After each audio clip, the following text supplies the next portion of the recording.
ప్రతి ఏటా job calendar క్రమం తప్పకుండా అమలు చేయాలని మంత్రి లోకేష్ నిర్ణయించడం అభినందనీయమని టీడీపీ ఎమ్మెల్సీ చిరంజీవిరావు అన్నారు. లోకేష్ బాబు దృఢ నిశ్చయంతో జాబ్ క్యాలెండర్ అమలు చేస్తున్నారని తెలిపారు.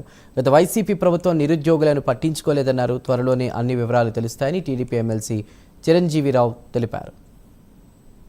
దీనిపై ప్రత్యేకంగా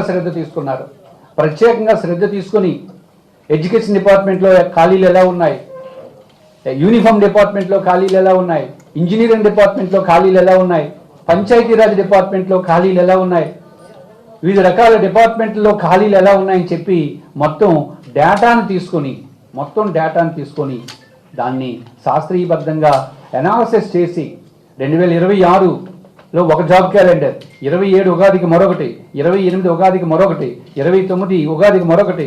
సో పక్కా ప్రణాళికగా ఇంకా 4 సంవత్సరాలు మనకు ఉన్నాయి కాబట్టి ఈ 4 సంవత్సరాలు కూడా మనం ఉగాదికి జాబ్ క్యాలెండర్ ఇవ్వాలని చెప్పి లోకేష్ బాబు గారు దృఢ నిశ్చయంతో ఓ నిర్ణయం తీసుకుని ఈరోజు ఉగాది సందర్భంగా దీన్ని ప్రకటించడం లక్షలాది మంది నిరుద్యోగుల జీవితాల్లో ఇది వెలుగులు నింపడానికి దోహదపడిందని చెప్పి ఈ సందర్భంగా తెలియజేస్తున్నాను. లోకేష్ బాబు గారిది